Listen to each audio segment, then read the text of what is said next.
were you with the Rams in Hawaii? You're separate islands? You were just personal No, time? I went with the Rams You over did? there for Maui camp, man. We had it was a really fun couple days. Okay. It was unbelievable. So, I mean, you get work done? Do the Rams really get some actual work done on a Maui camp, Andrew? I'll tell you this, Rich. There was a little bit of, it's one of those that go out there, pat and go, act like you're moving around. I call it it seemed like one of those Pro Bowl practices, where you're just telling people you're moving. But Right. I'll tell you what was really neat. I got an opportunity to be a part of, in partnership with Holman Lockers and 49 Degrees and the Hawaiian Tourism Authority. We were able to go to Lahaina Luna High School. We were able to make a donation where their locker room will be completely refurbished with a full NFL style, professional style locker rooms for the girls and boys.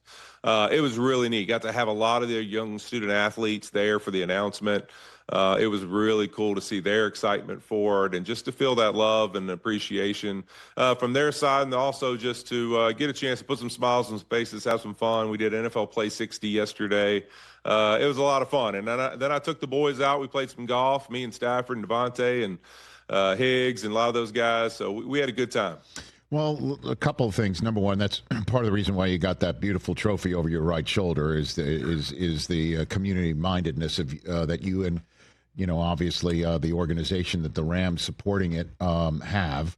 So what are you gleaning from Stafford? He must be happy, obviously. Devante. So who's in this foursome? You, Davante Adams, Stafford. Oh, we took a crew. I took about 12 guys out. We had a big crew out there, so there's a lot of guys. But I got a chance to play with. Man, I'll tell you what, Davante Adams. Listen, this guy's an unbelievable receiver. Rich, he's an unreal golfer. I think he shot 76, 77 out there. Wow. Listen, I was shocked. Not that he was gonna be that good. I knew he was real passionate about golf, but man, this dude, he's been working on his game. He's the real deal. Well, I mean, he is as great as they come, dude. Obviously this just in, and I know Rams fans love Cooper Kupp and for great reason, and are not happy to see him go again for great reason. But you want to preview for me what Stafford and Adams is going to look like? You think, Andrew? Yeah. I think one of the things you pick up really from being around that group right now is this team is really confident, and I think they're pretty confident in who they are and what their chances of being successful this season are. But when you look at Devante and Stafford, I think it's going to be something where you look at really his ability. I've been to a couple of OTAs to separate and get off the line and just watch how good this guy still is at his age. You go, man, I'm not worried about what his number of age of days he's been alive is, because this dude looks like one of the best receivers in the NFL still. He's still that kind of talent. And so, talking to him personally, like that means a lot to him. He wants to be one of the best receivers in the league every single year, and he doesn't want to be playing if anybody thinks he's a liability or he's not that. And so he is passionate to prove he's still that guy. And I think Stafford, just by his demeanor and happiness, is pretty happy to see him out on the football field and has had a really good, first couple months together. They've gotten a chance to get on the field a lot and kind of get a chance to work together and get that rhythm and feel. They're both pretty confident in who they're going to be this season, and you can feel it across that whole football team. And I'd say this, obviously Cooper Kupp was an unbelievable player, and those situations anytime they enter tough on an organization and as a whole, not just the players, everybody in that building that Cooper had a chance to touch. But this team will be different with Devante, because now you're starting to see a team where there's a lot of different ways they can beat you, because Devontae's just a different player than Coop was in that sense.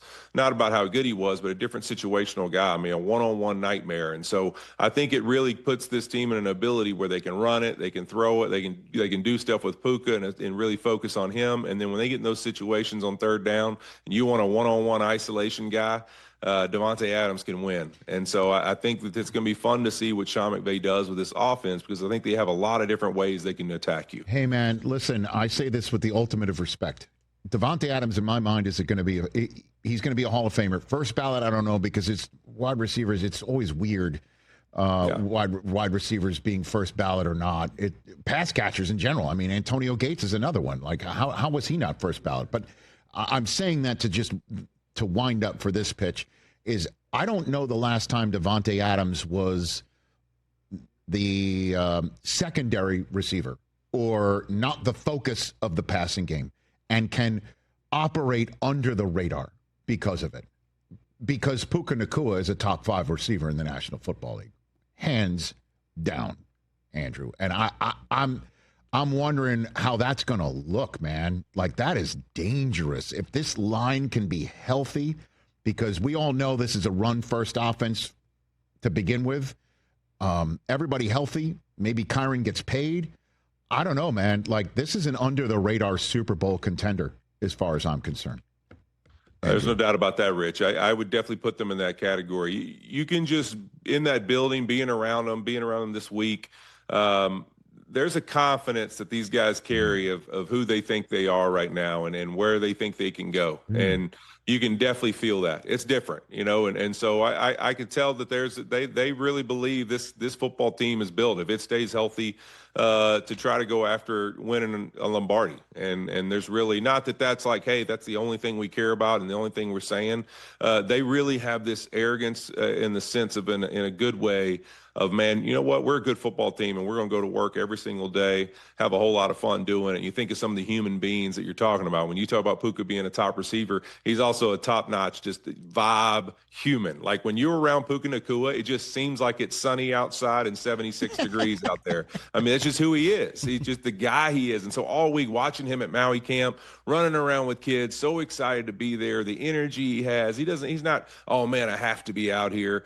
They've got a great locker room and one that's going to be really competitive on the football field this year. So I'm excited to see what their year looks like. Catch the Rich Eisen Show live weekdays from 12 to 3 p.m. Eastern on Roku Sports Channel in the U.S.